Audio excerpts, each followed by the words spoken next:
Okay, to make the foot for your texture plate, you're going to need to get some soft clay from your teacher. And we're going to be rolling a coil as a foot for our texture plate. So if this is the first time you've rolled a coil, you're going to want to make sure that your surface that you're working on is nice and clean. And if you have any dried clay, like I was wedging some clay here earlier. If you have dried clay on the table, you're going to want to scrape it off, either with like a rubber kidney, or if there's a scraper nearby that you can use. Brush that dried clay off into your hand, get it off of the table surface. Now, normally we would be working on our mats, but when we're rolling a coil, we want to do that on the actual table. The mats are going to absorb water out of the clay, and the tabletop is just like a nice smooth surface in order to roll out our coils. So what I like to do is I like to start off and I like to mist a little bit of water on the table and then kind of smear it in. I don't want the surface of the table to be like soaking wet, but I just want to get it a little bit wet. I also want to make sure my hands aren't drying out, so I'm going to add some water to my hands and rub it in like lotion. And then I'm going to take some clay that I already have wedged. So I have a little bit of clay here. And these plates aren't very big, so we don't really need a whole lot of clay. But I'm just going to start off by warming it up in my hand. So I just took a small chunk. And this will be more than enough clay. I probably won't even use all of this. And I'm going to start by just forming the coil in my hand, elongating it by squeezing. And then once it gets about this long, I'm going to start rolling my coil. Gently kind of going back and forth.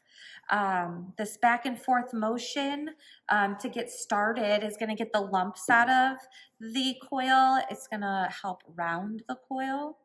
I also like to just use my fingertips when I'm doing this and not my whole palm. Some people like to use their whole hand, so I encourage you to try different ways to see which way is going to work best for you. But generally, if you keep your hands in one place for too long, the coil is going to get thin in that area, and we want to try to keep our coil the same thickness throughout. I'm going to roll my coil down to closer to a fourth to a half an inch thickness or diameter going across. If my coil's too thick, it'll look funny on my little plate that I've created.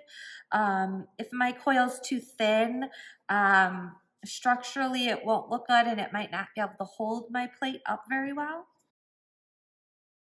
I'm also inspecting my coil, making sure there's no cracks in it, making sure it's not drying out too much, and making sure it's not too thin in certain areas.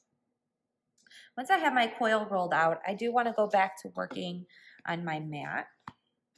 But I do want to make sure that I don't have any dried pieces of clay. Just going to brush these out of the way for right now. And then I'm going to bring my plate back into view here. So remember I put a bed of paper towel underneath. I'm going to just keep that on there so that I don't ruin the form of my plate as it's been sitting there. And again, if you have any little surface cracks that are kind of filling in on the bottom, you can hold your plate in your hand and use your rubber kidney to compress some of those. So I have a couple little ones that I can just kind of show you. I don't want to press too hard though, because I don't want to ruin the concave form of my plate.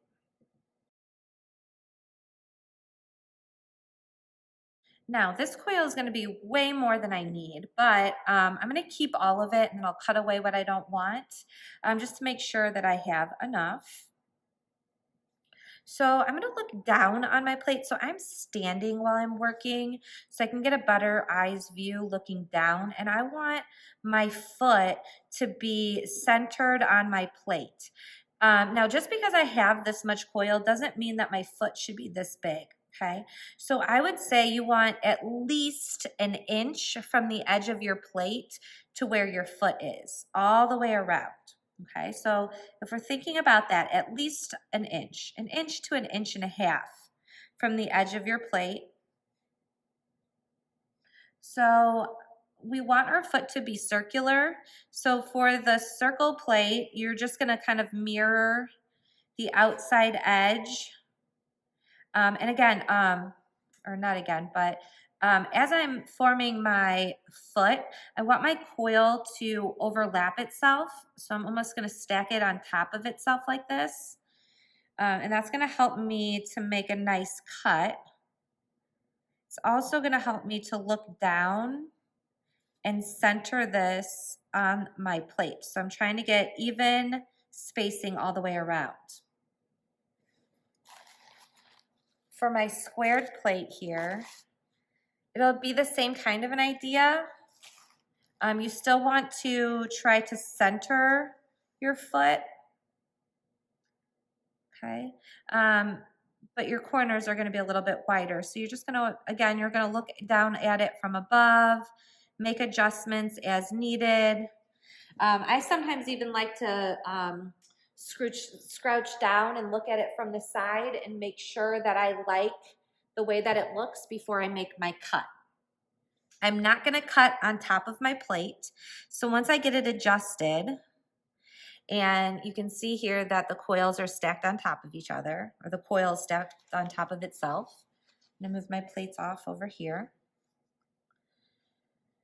Okay, so when I make my cut, I'm gonna cut at an angle going through the coil. So I don't want to cut the coil directly in half, but I want it to be at an angle. You can go either this way or this way. And when I make my cut, I want to make sure I'm cutting through somewhere where the coil is overlapping itself. So where we have two coils. So that part's important. And I also want to make sure that my coils are stacked perpendicularly, directly right on top of each other. So make sure that they're in line, going straight up and down. I'm gonna then take my fettling knife and I'm cutting straight down through both coils. I'm gonna hold where I made my cut and pull my knife out away from me. I'm gonna have some extra pieces. So I'm gonna get rid of this piece and I'm gonna get rid of this piece. And you're gonna be able to see that where I made my cut, that's gonna join together to give me a nice circle here. So I'm gonna bring my plate back over in view. And the next thing that we're gonna do is we're gonna attach our foot. Okay, so now that I have all of my supplies that I need, I have not joined this coil together yet. I wanna just go back and line my foot back up. Make sure I have it lined up evenly now that I've made my cut.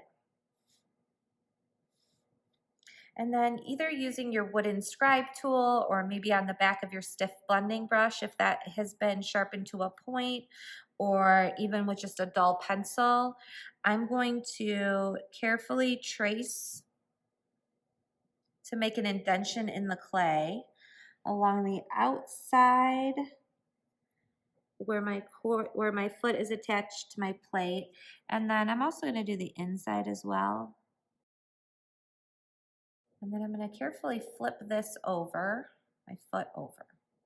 And then using my wire scoring tool, I'm going to make sure that I score the clay really well. Now, I would recommend that you hold your plate in your hand while you're scoring so that you're not pushing down too hard on the clay and smushing the concave form that you've made. But you do want to make sure that you're scoring the clay really well.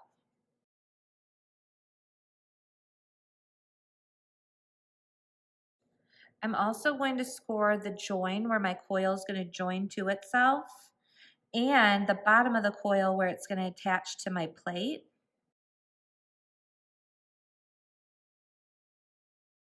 Okay, then I'm going to add my slip.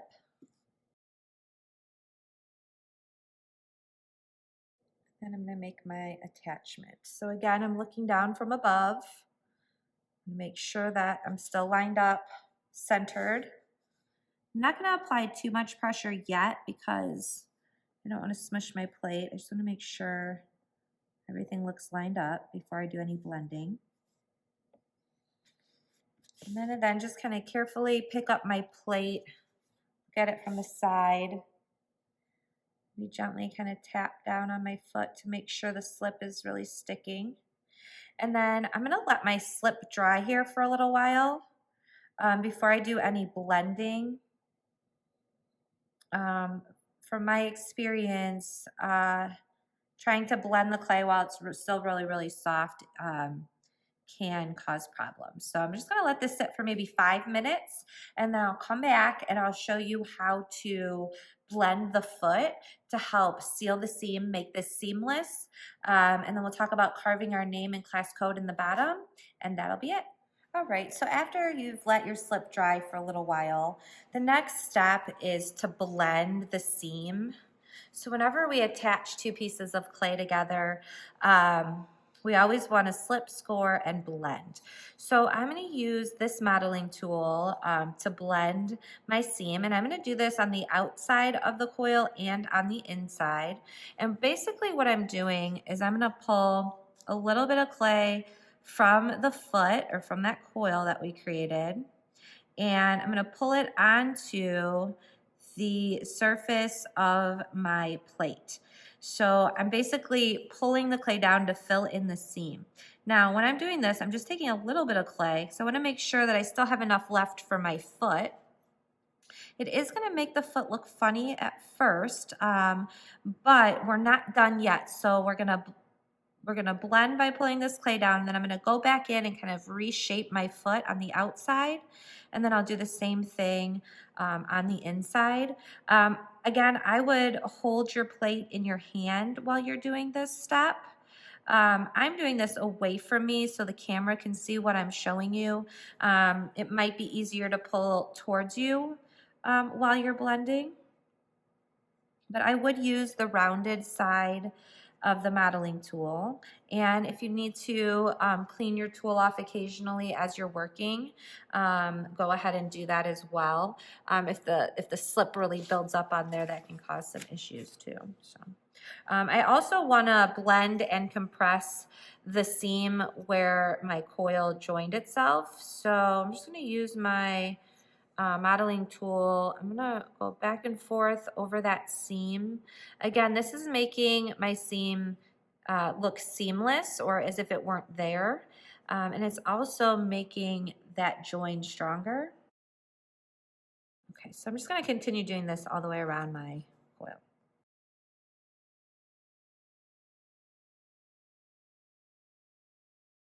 Okay, so this is what mine's looking like at the moment, and you should be able to see that. You could see a lot of the marks from where I blended the foot.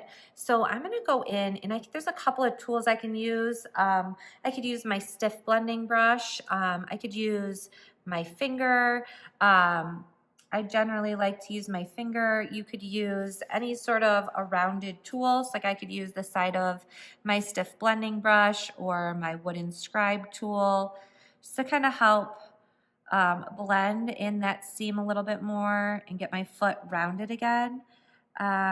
If you are going to use your stiff blending brush, you will want to make sure that there's a little bit of water on it. So let me go grab my bucket of water and I'll show you what I mean. So I just have my bucket of water now that I can use. And I also want to make sure that my brush is not soaking wet. So I'm going to have some dry paper towel handy, but I'm going to dip my brush into the water bucket.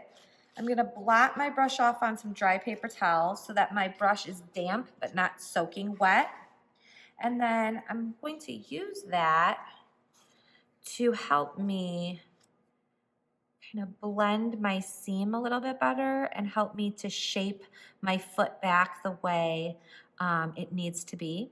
So any combination of the modeling tools that you have at your disposal, your finger, a little bit of water, not too much, should help you to blend your foot.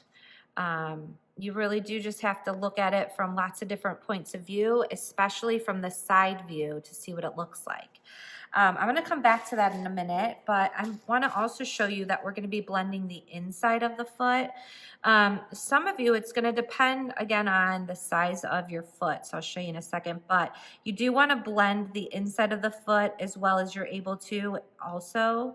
If you don't have a very big space on the inside, you could use a smaller modeling tool. You could just go in with your stiff blending brush and try to blend it as much as possible, or you could show it to your teacher. Your teacher may have a better tool for you to use. But really filling in the seams wherever you're able to is going to help make sure that the piece that you're attaching is going to stay attached. So in this case, that happens to be the foot.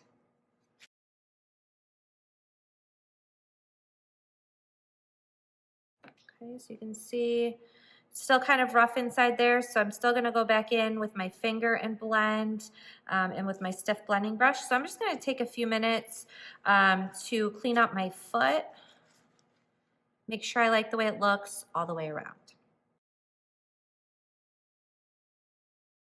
Another thing about the stiff blending brush, you wanna make sure that you're rinsing it off occasionally because a layer of slip can build on the surface of that. Don't get your clay too wet, just a little bit.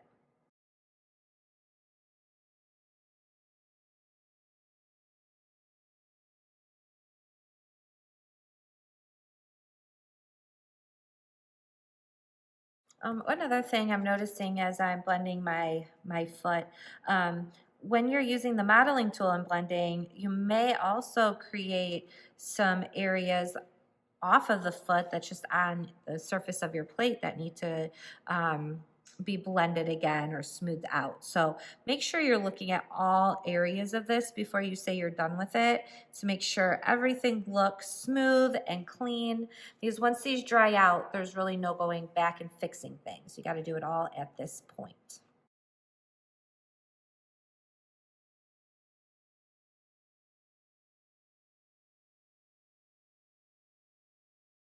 Okay, so once I'm pretty satisfied with my blending, I'm gonna let my plate dry to dry leather hard before I attempt to carve my name into my plate.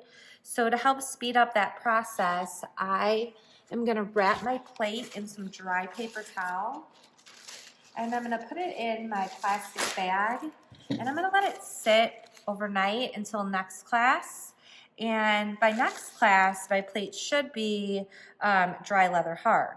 Now, for now, because I just made my plate and it's still kind of soft, if I were to set this on its foot, if it's not dry enough, gravity can pull my walls back downward.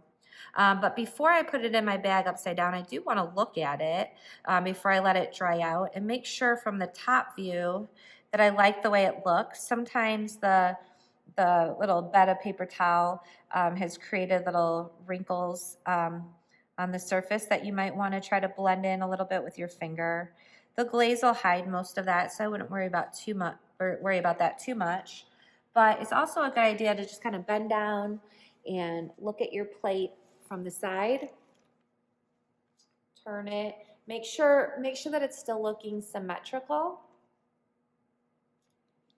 because once you leave this to dry leather hard, you won't be able to reform it. So once you're happy with that, you're again going to have your bed of paper towel underneath.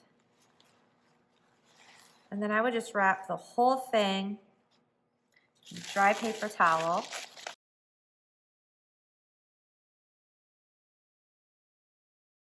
I'm going to put the whole thing then in a plastic bag.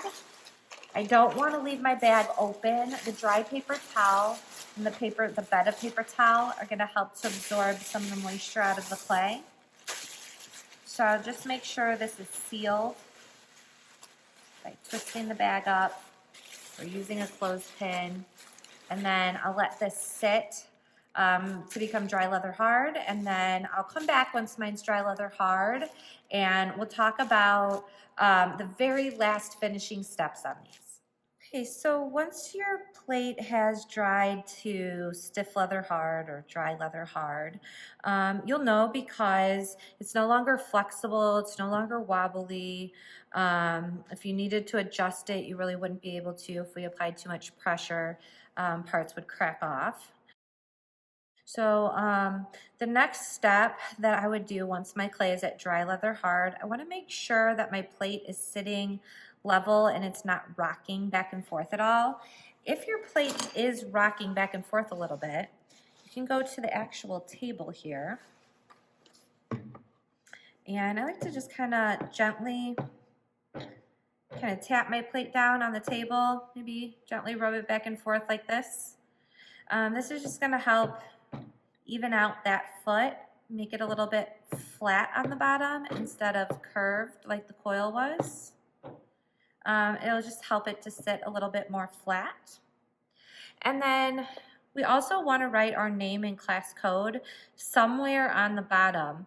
Now, I would avoid putting my name directly on the foot. It's hard to read on the foot here, so if you have enough space on the inside of the foot, I would maybe have enough space to write my name here in my class code, or I could also just do it on the outside here. Now, if your foot ends up pretty small like this one, I'm not going to try to write my name on the inside of this foot. I definitely want to do this on the outside. Remember that when we glaze these later, that if we don't carve our name in well enough, that the glaze can fill that in. And then we won't know whose is whose. So a couple tools that you can use to carve your name. You can use your wooden scribe tool. You could also, on the back of some of the stiff blending brushes, are sharpened to a scribe tool. So I could also use this. I could also, if I have like just a regular wooden pencil, I could use the regular wooden pencil to indent my name into the bottom. One thing you want to be careful of, especially with these wooden scribe tools, the brand new ones come and they're really sharp. And we don't want, if this point is too sharp, you're just going to cut into the clay. And we almost want more of a rounded carve for your name. So we do have some sandpaper in the classroom that we can use to kind of dull down that point and make it more of a rounded edge. So you would just need to see your teacher for that. A little bit more of a blunt end is going to give me a nicer carve of my name. So I think I'm just going to do mine on the outside here.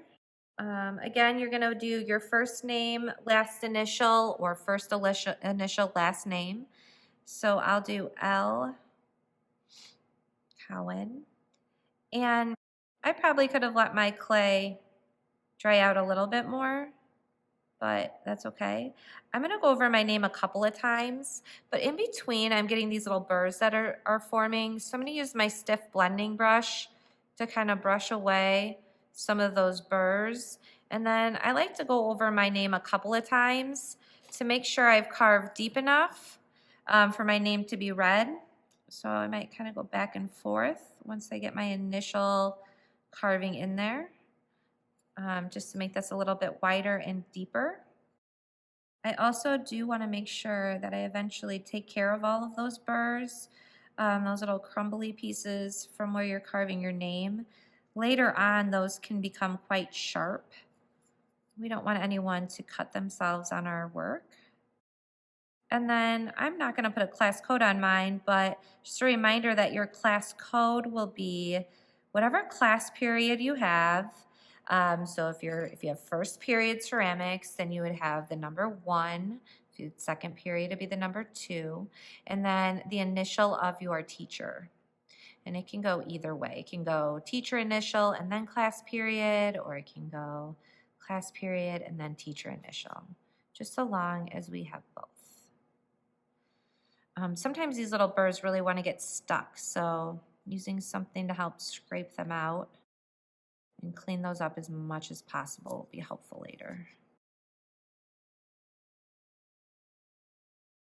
So at this point, I like to, once I have my name on there, I like to just do one last look around. At this point, there's not much I can do, but if I accidentally put a dent or made a mark in the clay, I should still be able to smooth this just a little bit. Just be careful that you don't burnish the clay by rubbing it too much. That would mean making it really shiny. If the clay gets too shiny at the leather hard stage, it can repel glaze later, which means the glaze won't stick. So I think this looks pretty good. My plate sits level.